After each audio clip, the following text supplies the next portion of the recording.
Tieto preteky sa organizovali niekedy pred 10 rokmi na stredisku Mito pod Žumbierom. Potom zrazu nastal taký útlm, na to napadlo pred 3 rokmi, že by sme mohli niečo takéto spraviť, aby sme tých cyklistov pripravili vlastne na letnú sezónu.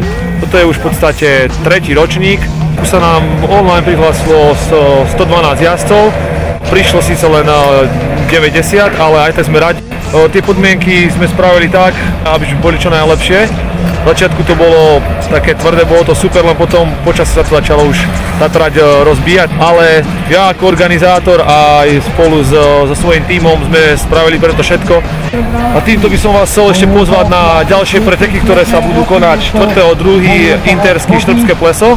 Tam bude dual slalom a 3.3. bude Tatranská Lomnica a tam bude forecross, ako bol tu na Chopku, ale máme tam ešte aj mass downhill, hromadný zjazd bude zo skalnatého plesa do Tatranskej Lomnici. Samozrejme budú tam mať stories, takisto k dispozícii značku BMW, kde sa bude testovať systém X-Drive, ktorý každý účastník sa bude môcť previesť, a samozrejme tí, čo budú lyžovať, budú môcť otestovať značkové lyže K2.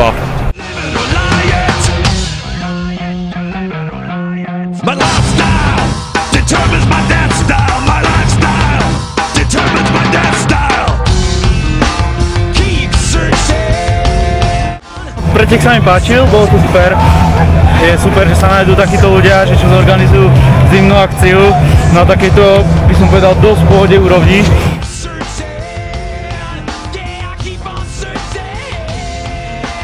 Ako oproti minulému roku, čo bola totálna voda, a tak teraz bolo aj fajn počasie, zasvietilo sa slniečko, ryhy boli, bolo to také dosť náročné aj na kondičku, všetko, výstup, ale akože som rád, že som vyhral, dobre sa mi jazdilo po celý deň. Chcel by som poďakovať mojim sponzorom Noatek CTM, týmu, manažerovi a ostatním sponzorom. Trať byla hodně ostrá, jako byla každou jízdou jinčí a jinčí a čím dál větší díry schované pod sněhem. Bylo to hodně náročné a hlavně o štěstí, jakou stopu jsem si vybral a jak soupeři jakou stopu chytli a jestli spadli nebo ne. Bylo to hlavně o štěstí.